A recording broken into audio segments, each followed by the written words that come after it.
Hello, everybody, and welcome back.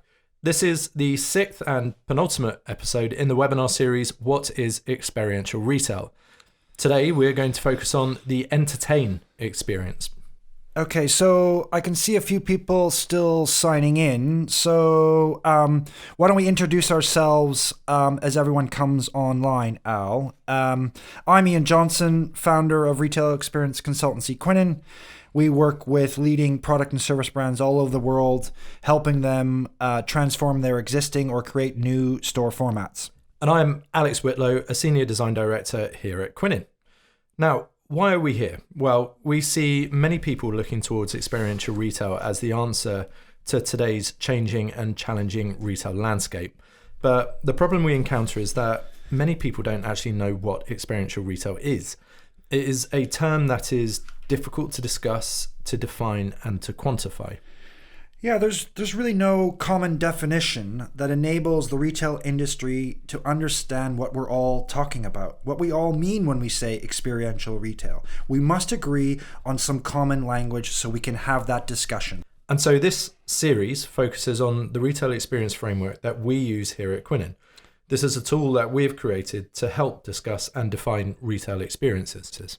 Okay, so in this series so far, we've set out the retail experience framework, we've discussed the importance of getting place and customer journey correct, and now we're discussing the 5 different experience realms. And all of these past webinars are available online to download, and this episode will be no different. It will be up online in a couple of days' time. So, as Al mentioned, this is the 6th episode of a 7-part series. Each of the webinars we try to keep to about 30 minutes long, broken up into 20 minutes of discussion between Alex and I, and then we'll get to some of your questions in the last 5 or 10 minutes. Yeah, so please do type any questions that you have into the questions box as we go along. So just to get us going here, let's recap our experience framework for those people just joining us for the first time. Now, at the core of our framework is this trinity of time, place, and people. And we look at people from 2 perspectives. Firstly, from the customer point of view, these are the customer missions. These are the reasons why I go into store. And secondly, we look from the retailer's point of view. These aren't the missions, but these are the experience realms that the retailer actually creates in store. And the best experiences, the experiences that give the most meaning for customers, are those when retailers combine the different experience realms, when they facilitate multiple customer missions. Yeah, I mean, just the more realms the retailer includes in their store format, the more customer missions that can be facilitated. You know, it's the better chance the retailer has of creating an engaging and a meaningful experience. So, today's focus is the entertaining experience. When people think of engaging experiential retail, most are thinking of entertaining experiences. It seems most people see these two as synonymous with one another. Yeah, and there's plenty of industry talk around creating such engaging experiences that the consumer will eventually pay for the opportunity to be entertained within the retail store. I want to thank Mr. Pine and Mr. Gilmer for laying this out in their book, The Experience Economy. And we're here to tell you that this is a great starting point, but there is much more to entertaining experiences. So we define entertaining experiences as having fun and enjoying oneself. Yeah, and these are different than the other types of experience missions that customers set out on. Like the escape mission, which we will look at in the next episode, the entertain mission is unique and particular to each person. So whereas the functional, the social, and the educational experiences, people can all generally agree upon what these are. With entertaining experiences, we find that one person's preference to have fun doesn't align with another person's idea of what gives them fun and enjoyment. Yeah, so fun is subjective to each person, whereas we all can generally agree upon what is functional and what is social, what is educational. Some people love the theatre, whereas some do not. Yeah, and some people find fun and joy in horror films. Al, I've been to the movies with you. I know you don't. Nope. So before we dive in and talk about entertainment and retail, let's look at entertainment as a concept, an idea that is intrinsic to society and civilization as we know it. But we cannot go too deep. This is just a 30-minute webinar after all.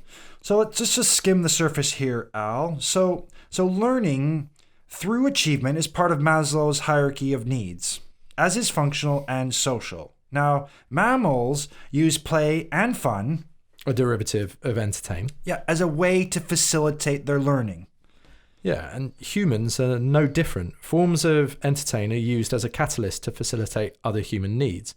In the case of learning, it leads to engagement and involvement and therefore better learning. Yeah, and that's why it's so powerful. This is primal. This is basic human nature and has existed since pre-Neanderthal times. And as Neanderthals evolved into Homo sapiens and developed more sophisticated communication skills and levels of empathy, how we integrated fun and enjoyment broadened our forms of entertainment. Yeah, play was no longer just used to facilitate these basic human needs such as learning. So, as language evolved, storytelling evolved, began to engage and involve an audience. Not quite as we know entertainment today, but the origins of storytelling was a way of passing on knowledge and sharing accounts of ancestral or famous hunts with my tribe. Bringing generations together, establishing a sense of community and personal history. It was sometimes with a view to teach the necessary skills for survival, but sometimes just for fun and entertainment. Yeah, so from these firelit caves, storytelling progressed and was used in more public, more ceremonial types of events. Used to engage and involve a wider group of people through song, dance, music, costumes, and even ritualistic performances. These were used to highlight cultural and religious celebrations. Okay, so why don't we jump to Greek theatre? Here, the Greeks leveraged the notion that entertainment could be used as a way to develop a better society. Yeah, developing themes around comedy, tragedy, and satire, bringing to light political opinions and wider moral codes. So using a Greek tragedy like Antigone to tell relevant stories of that day would encourage people to live their life in a better way. Now, the Romans took entertainment to another level. Yeah, they notched it up a bit. They started to use entertainment as propaganda to reinforce their power and political status within society. Now, if we fast forward to England during the Industrial Revolution, as societies became more developed, cities grew and new kinds of social interactions emerged. Entertainment and what constituted fun and enjoyment became broader and in some ways uncontrollable. As uncontrollable this became was a result that there was more people, more venues, more variety. Now this all created an entertainment industry and commercial opportunities. Entertainment for entertainment's sake. All of this was now feeding society's appetite for enjoyment and fun. Now, during the post-war period, new technologies created more free time within society. Now, with more disposable time at their hands, people were able to search out different kinds of entertainment. Yeah, entertainment was still delivered to the masses through external social events, venues, mass radio, print media. But now the difference was it was brought into the homes, and thus entertainment started to become ubiquitous within society. The digital revolution took entertainment a step further.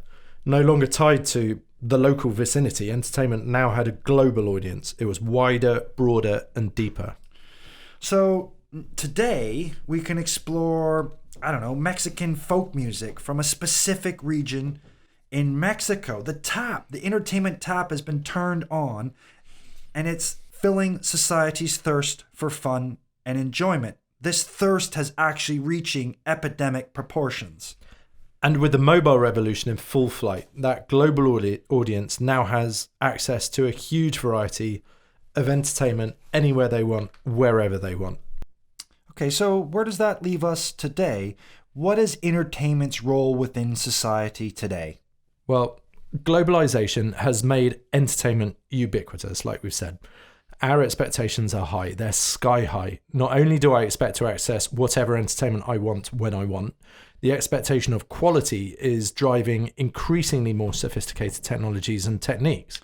Yeah, so whether it's a theater production that is a mix of the human, digital, and physical, or a low tech, analog, tactile experience like the theater production of War Horse, we are so good at actually creating and telling compelling stories that engage and involve people. And sporting events are no longer just about the game. Layered into these are a complex mix of the human, the digital, and the physical. And that is before, during, and after the game. Cheerleaders alone are no longer enough. Yeah, and now who knows what kind of new VR or AR mediums are around the corner, but the entertainment industry is constantly exploring new opportunities to deliver amazingly engaging, entertaining experiences. And nothing seems off limits. Running around Nike's Unlimited Stadium in Malaysia, where you are chased by your own digital shadow, this adds an unprecedented level of fun and engagement to what is traditionally a one-dimensional activity. Now, Al, you know how I feel here. I really question if we've gone too far. Entertainment seems to have penetrated every corner of my life. Even my daughter's toothbrush sings Justin Bieber songs to me while I'm brushing her teeth. Okay, enough fun. Let's just talk about the entertainment mindset. So, let's talk about an entertained mindset. What are the considerations I make when I'm trying to understand my entertainment needs? Okay, so firstly, in our mindset, we ask about what type of entertainment I'm looking for. And we break that into 3 different categories. The first of those categories is the activity, the entertainment activity. Now, this is generally a singular focused occurrence that I'm participating in myself or with other people. Yeah, I am the participant. Yeah, this is about playing with my Rubik's Cube, running in the park, playing mini golf, even going to lunch with my friends or family. Our second category is a performance. So this is when a musical, dramatic, or other entertainment is presented before an audience. This is something that occurs when I'm amused and delighted by somebody else. Yeah, I am the audience. So this is going to your daughter's nativity play, or watching War Horse at the National Theatre, or listening to a classical violinist at the Royal Albert Hall.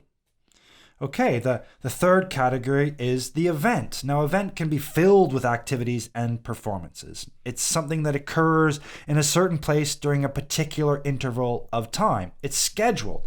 It's got a particular focus that is enjoyable and fun. Now, this is usually temporary and involves the coming together of people.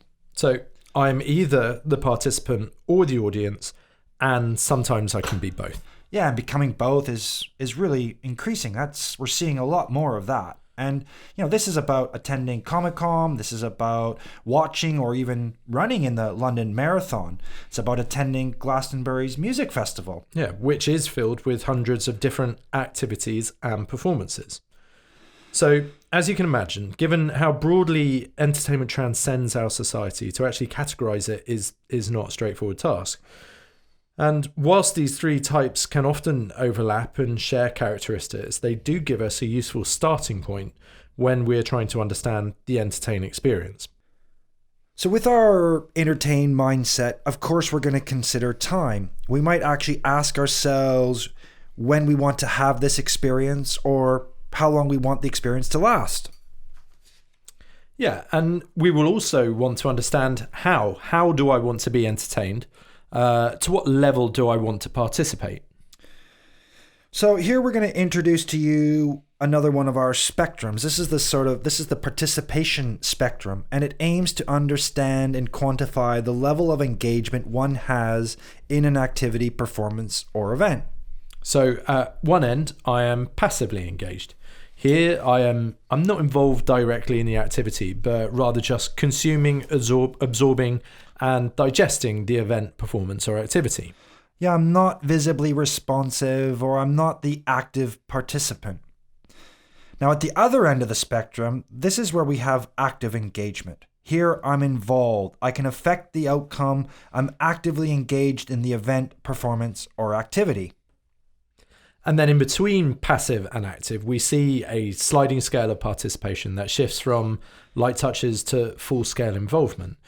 And nowadays, there is a growing number of activities that enable me to absorb entertainment whilst also being the participant. Yeah, I think about immersive theater, Al. It's a relatively new form of mainstream theater that puts the audience into the performance. Not usually presented in a theater, these productions occupy larger sites and they take the audience from one room to another to participate in the different scenes. Yeah, and secret cinema is similar. Secret cinema, it mixes a traditional cinema with live theatrical sets, so that drops the audience into the context of the film. Yeah, even when I'm at home, when I instant message my friends regarding the show I'm watching, I'm actually more active than when I watch the show in isolation. And breathing life into what is a traditionally passive broadcasting medium, Netflix has produced a series of Black Mirror called Bandersnatch, where I can influence the outcome of the show by choosing the actions of the actors through my interactive TV. So, in our mindset, I might also consider who. This might be who do I want to share the experience with, or who do I want to be entertained by. And of course, when deciding on the entertainment experience, we will almost certainly consider the associated costs. Yeah, everything is getting more and more expensive. But finally, in our mindset, we'll consider where. Now, traditionally, entertainment has been associated with theaters, stadiums, public spaces, and even our homes. But the expectation today is that we can be entertained anywhere and everywhere. And this includes within the retail landscape. So, let's try and understand entertainment's place within retail. Okay, now there's a lot of really good entertainment experiences already happening. Making shopping fun again is high on everyone's agenda. This is because these experiences drive footfall and gives consumers more reasons to go to the shops. And when we consider the A-star malls or the retail zones or neighborhoods, they're all trying to create exciting, engaging, and unique environments and spaces that can present entertaining activities, events, and performances. Now, historically, the anchors of these malls were large department stores, but now we see the malls partnering with entertainment brands. Not just cinemas, but it's mini golf, even Circus du Soleil are opening up family experience centers in some of the Canadian malls. But individual retailers must also adapt in a similar way. Leaving it to the malls and the neighborhoods is not enough. These entertainment experiences are not connected to individual retail brands. They don't build awareness, loyalty, and connect customers emotionally to the brand. So those retailers who do not embrace this opportunity to deliver entertaining retail experiences are going to suffer. So how can retailers facilitate this customer's need for entertaining experiences? How can this be achieved with individual retailers? Firstly, it's important to understand the different ways entertainment can exist within the individual retailers. Earlier, we defined 3 types of entertainment: an activity, a performance, and an event. So how do these play out within retail? Excuse me. Let's start with the activity, Alex. Now this... This is where the shopping itself is the activity. The activity of shopping, in many cases, is an entertaining activity. It is for my wife. Now, this can be for the social aspects, the joy of sharing time with friends, or even just discovering new things. And there is scientific evidence that during the discovery phase of our retail journey, our brains release dopamine, and this is the same chemical release addicts experience after their hit. Yeah, this release of dopamine is the response to the thrill of the chase. An innate mechanism associated with early man's hunting exploits that continues to exist within us today. Now, in a more traditional way, isolated interventions in store that create fun moments can also be considered entertainment activities, whether this is submerging an electronic device in water at Samsung, or trying on a winter jacket in an ice chamber at Canada Goose. Retailers can create engaging and entertaining activities in store that are unique and fun and bring customers closer to the brand. Now, a performance. Now, this can be as simple as a member of staff going about their business in a theatrical and engaging way. Now, my favorite is the ice cream juggler we see at Cold Stone Creamery. Yeah. Alternatively, this could be as grand as a scheduled musical performance in store, like the ones we see here in London in the Dr. Martens stores. And final category is the event. Now we're seeing more and more of these popping up in stores all the time. The type and format is very broad and can really just accommodate most things. But the best of these events are instances that actually are appropriate and aligned to the brand. So, book signings in Costco, or fashion talks in Eileen Fisher's store. Even a cooking demonstration by Snoop for KitchenAid. all three types of entertainment can exist within retail. But how can individual retailers deliver this to create the most meaningful experiences for their customers? Now, to understand this, we return to one of our spectrums. Now, we shared this with you in a previous episode. It's the spectrum of engagement. Now, we position incidental at one end and immersive at the other. But how does this apply to entertain experiences in retail? Well, the incidental represents the ambient interventions that are made to make the store experience more enjoyable. These are typically encountered in a passive way. So this can be the tone of voice used throughout the store, whether that be in print or in person. But this can also be the music in store, how it's delivered. Is there a resident DJ, or is this piped through the internal speakers? And when a technology company plays content on the TVs they're displaying, the content has been chosen firstly to demonstrate the features of and the differences between the TVs, but the content itself must also be fun, engaging, and interesting, or they will not capture the customer's attention. Now, all of these incidental elements do not demand the customer's full engagement. The customer, they actually get to decide upon their level of involvement. Now let's look at the immersive end of the spectrum. The immersive can simply be about the environment that the retailer creates, or an event, an activity, or a performance that demands the full attention of the customer. Yeah, by creating a rich, fun, and playful environment that is appropriate to your brand, the customer has no choice but to be influenced by their surroundings. Now, Sonos, they do this brilliantly by creating these uniquely branded pods for you to discover their products within. And this execution is appropriate to the brand. Not only are these pods essential to present the Sonos sound in the best way possible, but they also provide a focus and a context that adds to the experience. Now, this can also be about how you learn about the products and services on offer. By offering the consumer an opportunity to test products before they buy in an unexpected and unique way can build interest with the consumer. Yeah, and here Hunter created a pop-up that imitates real-life scenarios in a fun and dynamic way. Here's another example where Nike, they don't just imitate those real-life moments, it's replicating and enhancing them in store. This is real-life entertainment activities happening in the store, providing customers with an opportunity to participate and to play. Okay, now given that this is a spectrum, we also consider what interventions exist between the incidental and the immersive. Now, this is where we would position staff as performers. Their role is no longer transactional. Here, there are opportunities for staff to bring to life static products or give them permission to customers to actually get involved and engage them. So whether through simple in-store product demonstrations, our Let's Dance Microsoft staffer body popping his way there in the window, just a pure joy to watch, or it can also be staff becoming actors and storytellers, but the role has changed. Their role is about drawing customers into the brand story, involving them, engaging them. Seems easy, right? Well, not really, Al, or we'd see more of this happening. Now, we really understand that delivering entertainment in-store does come with its challenges. And I believe we said this before, but it's essential that any entertain experiences align with your brand. Your customers, your tribe, they've aligned themselves with your values and what you stand for. It is essential that you meet their expectations and deliver entertainment experiences that fit to your brand. Equally, it's no good delivering entertain interventions in store unless your business is able to support them long term. And we see this so often, these white elephants.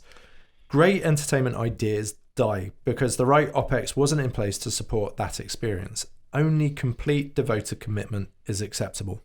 Okay, so if you are to deliver entertain, be sure to have the right mix of interventions, using a broad range of both incidental and immersive in a balanced way throughout the entire journey is how you deliver an authentic and believable experience that connects with your customer.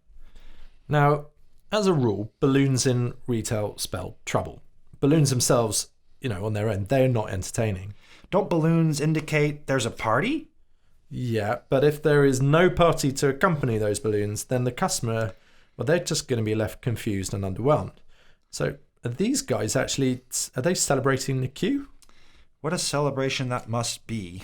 But look, if you address these three challenges, you can have brilliant, engaging activities, performance, and events. Figure out how to get the right mix of incidental and immersive.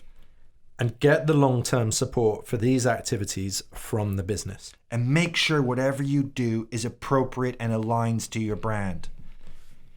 Getting these three notions right is the key to creating meaningful, entertaining retail experiences. So let's come back to our retail experience framework. Let's talk through our customer journey. Okay, so if we start at the beginning, let's use Attract. Now, Attract is about navigation. It draws the customer in and raises awareness. And there are some great examples of how retailers have brought the level of entertain into this part of the journey. Topshop here in the UK used the classic water slide in their windows to raise awareness of their holiday campaigns and I guess to bring to life their swimwear categories. Yeah, and that reference of the water slide is key to providing an exciting and fun entry point for the entire store experience. But alternatively, now we see a lot of these around, but in John Lewis, a department store here in the UK, they create fun and interest using a interactive digital screen in their shop window. And then at AT&T in Chicago, they have located one of their most engaging experiences right in the store window. Yeah, seeing customers sat in the car in a telco store, it only raises the curiosity of passers-by and encourages them to come into the store. And then Selfridges, the department store here in the UK, it has used the windows as mini theatres where staff become performers telling the story of, in this case, the fragrance lab. Yeah, and here's an example of Topshop. In a similar approach, they've used their windows to bring to life their partnership with Netflix series Stranger Things. And finally, outside the window itself, retailers like Hunter are using flash mobs when a store opens. They attract and bring awareness by performing just a little song and dance on the street wearing the brand's newly launched products. Yeah, and all of these examples bring entertain into the attract part of the customer journey. Okay, let's move on and let's look at welcome.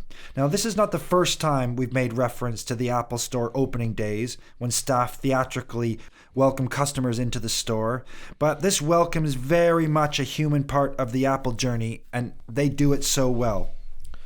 Having said that, SK2 are also doing great things using an entirely digital execution. So visitors begin their journey by approaching a camera-driven experience that, in real time, it reads customers' facial expressions and head motions to create a dramatic digital art piece called The Art of You.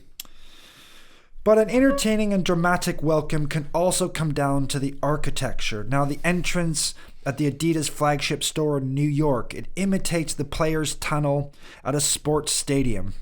Yeah, playing on scale, compression and expansion, it sets the tone of the in-store experience that follows. And in Casper, the mattress startup, they're using a similar approach. They're using drama and intrigue as you enter the store. Okay, let's talk about Discover. Now, the Instagrammable moment, it's very topical today, and this is all about creating dynamic, fun, and immersive moments that can be shared. Now, in the best instances, or moments, these spaces are designed to intrigue first and then encourage customers to explore the brand, its values, potentially discover products and services along the way. Yeah, and we see this in the Winky Lux pop-ups in the States and in the Van Cleef & Arpels jewellery pop-ups here in London. Yeah, it's really important to note that the Instagrammable moment must ladder up to your brand. It must be appropriate for your brand. If it doesn't, then it runs the risk of being gratuitous, and ultimately it will be short-lived and have limited success. Now, DJI know this. They integrate their Instagrammable moment with demoing their products.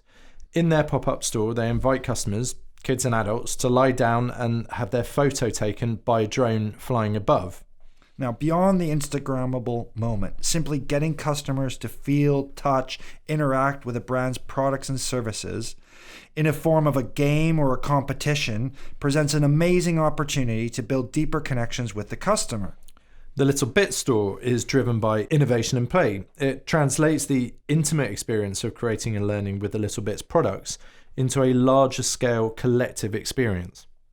Okay, so here's IKEA's Play Cafes. Here, visitors engage in a variety of games and activities. They challenge their taste buds at the cafe and shop through a selection of different cooking, eating, and entertaining items.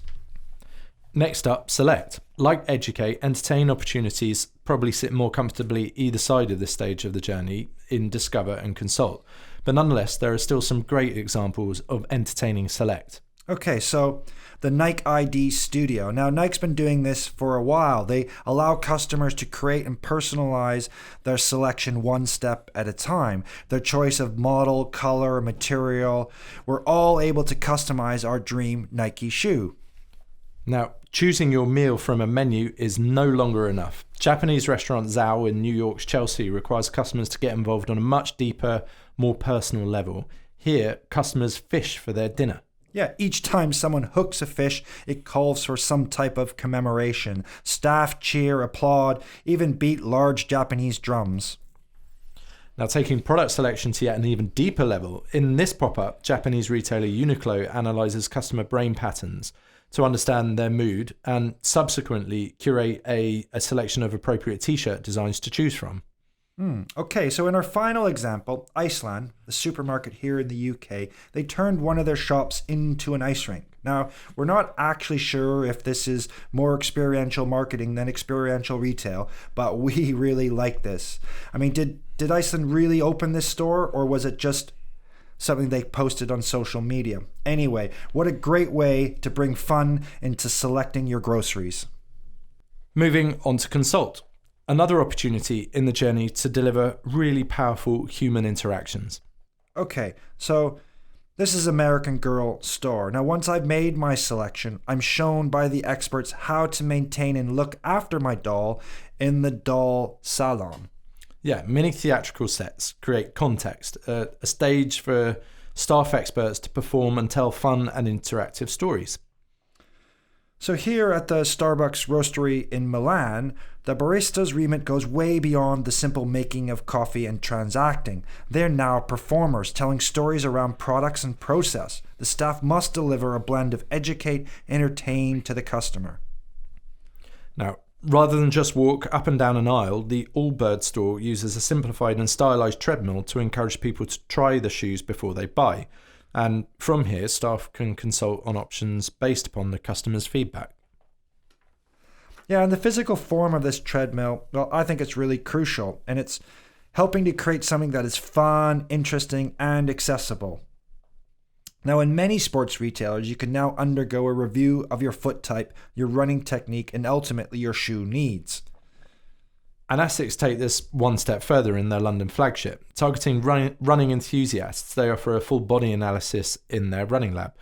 The 2.5-hour session, it provides guests a mix of the educational and the entertain. Yeah, they've used a technical aesthetic here, and they've kitted out a room with measuring apparatus and props that create an interesting, engaging consultation. Now, an entertaining transact sounds a little obscure, but it can and it does exist. Yeah, Alibaba in China are using a payment system that relies on facial recognition in some of their KFC outlets. Now, rather than creating a highly technical moment, they've made this into a moment of fun and intrigue. By refocusing payment around your smile, they ask customers to smile to pay, and I guess they've redefined in doing this the term Happy Meal. Yeah, look out, McDonald's. But let's turn our attention to ASICS in Belgium. Now, they've exposed the way their shoes are pulled from the back of a house to the tills. Now, by positioning this functional bit of equipment as a backdrop to the transaction tills, ASICS have made this into a fun and slightly infectious moment. There's a weird but pleasurable feeling to watch your shoes slide down from the ceiling. And finally, staying in Belgium, European electronics retailer Media Market has introduced a campaign that offers customers the chance to win their purchases for free. Here, the balloons seem relevant. They're actually creating a celebratory moment, and the balloons add to that feeling. Let's turn our attention to after sales. Now, after sales is again the perfect part of the journey to deliver the unexpected. Making sure this is relevant to your brand is key to success. Whether it be high-end fashion retailers such as Valentino, Chanel or Ralph Lauren, bringing in illustrators to capture their customers and to customize products. Or it could be Apple that brings music performers into store. Or ProDirect here in London bringing in street artists to customize clothing. Yeah, all three of these examples are inviting specific and relevant experts to complement their own in-store staff expertise. Scheduling these events and performances, making these into fun, fresh moments that you cannot miss out on. Now, they don't all need to be performances out. Creating interactive moments or activities in store is a powerful way to engage and connect with your customers. And this is something we see at Warby Parker. Here, customers can drop themselves into different scenes and environments within the green room whilst wearing their new glasses. The takeaway is a 15-second video of themselves that they can then go and share on social media.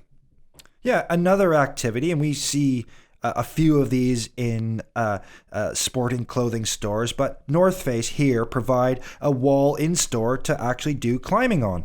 And my favourite is The Bowl, a functioning skate park inside the Selfridges department store, and it is quickly becoming a cult place to skate.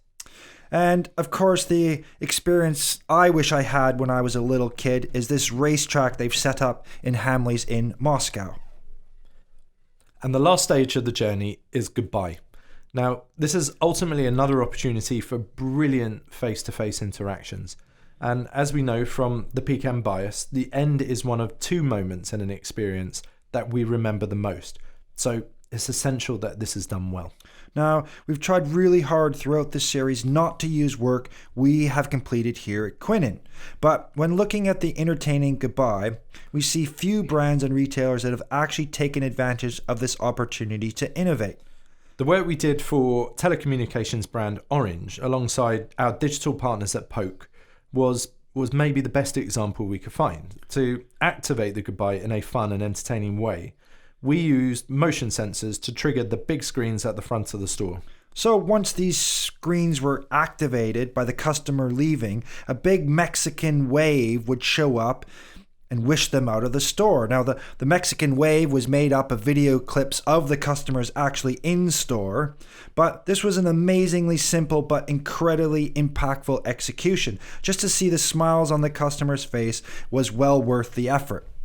Now, as always, we have covered a huge amount here today, and I'm aware we are well over our allotted time, but let's quickly summarize into three key thoughts for you to take away. So our first insight is entertainment for entertainment's sake does not work. Entertaining experiences in store must be an integrated and natural component of your brand story. Yeah. Secondly, fun should be used to engage customers. It should be applied to the whole customer journey and not just limited to a singular, isolated moment. And finally, entertainment in retail should not be a temporary moment. This is not experiential marketing. Entertainment in retail must be supported as a long-term integrated component of the store format. Fantastic. So that kind of concludes the main body of the webinar. And we, as you mentioned, we've completely run over our allotted time. So let's just skip the Q&A for today. Sure, let's do that. I can see there's loads of great questions coming in, so we'll come back to you in the next couple of days. Yeah, and just a quick note, our final webinar in the series is up next.